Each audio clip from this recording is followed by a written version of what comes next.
খাবো।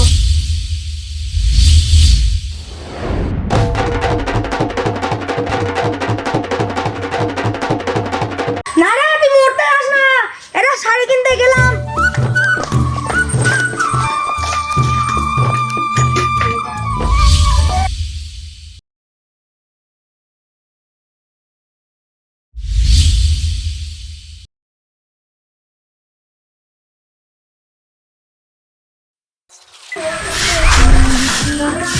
আমি হারিয়ে যাব আমি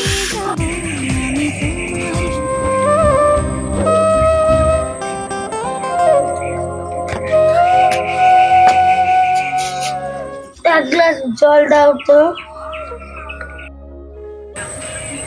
সামনে পূজা আসছে, আমাকে শাড়ি কিনে দাও। চুপ কর, পূজা আসতে এখন 1 মাস দেরি আছে। পূজার মধ্যে তোমাকে শাড়ি কিনে দিলেই তো হলো। পূজার আগে ভালো শাড়িগুলো ফুরিয়ে যায়। চুপ কর, আমার এক্ষুনি শাড়ি লাগবে, আমাকে এক্ষুনি কিনে দাও। আমি আলমারিতে তুলে রাখবো। ডাকিলে আমি গলে দড়ি দেবো, বিষ খাবো। তুমি যদি আমাকে না শাড়ি কিনে দাও, আমি গলায় দড়ি দেবো, না তো বিষ খাবো।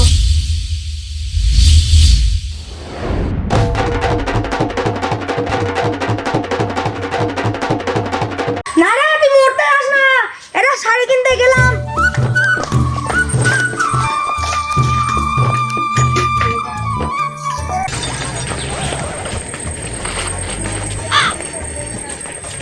কিরে, মাথা নিচু করে বসে আছিস কেন?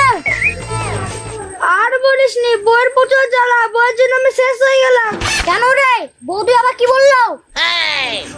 এমনিতে হাতে কোনো পয়সা নাই, আবার তারপরে বলছে আজ চুড়ি নিবে, কাল ফোন নিবে, কাল টিভি নিবে, কাল ফ্রিজ নিবে। আজ আবার শাড়ি না দিলে বলছে গলায় দড়ি দেবো, বিষ খাবো। এখন আমি কি করবো ভাই? এই না হলে ব্যাপার, এত আমার কাছে কিছুই না রে। এই না হলে কোনো ব্যাপার, আমি একদিনে ঠিক করে দেবো সব। আমি একদিনে ঠিক করে দেবো সব। কি উপায় ভাই, কি উপায়? বাবা, আমার একটা শর্ত আছে। আমি তো সব শর্ত মাঝে রাজি আছি। তাহলে শোন ভাই। ঠিক আছে ভাই।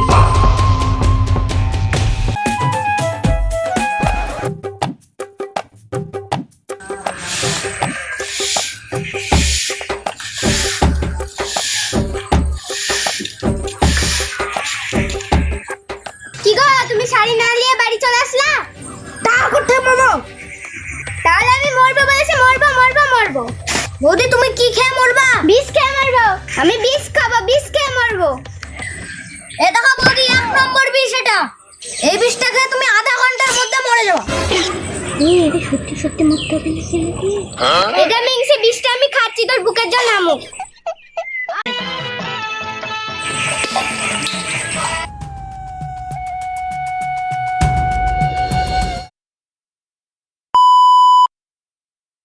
কিরে দে, 15 মিনিট হয়ে গেল, এখনো মরলো না যে? থাম, এখনো আধা ঘন্টা হোক, তারপরে তো মরবে।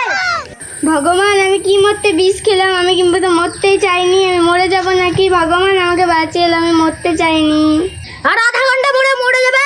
ওই তুই যা, গিয়ে বাস্কেটে আনগা। ওই তুই যা, গিয়ে শ্মশানে লাইন দে। ওই তোর হচ্ছে যতগুলো আত্মীয় স্বজন আছে সবাইকে ডেকে আনগা। যা, বৌদি আধা ঘন্টার মধ্যে মরে যাবে। ঠিক আছে ভাই।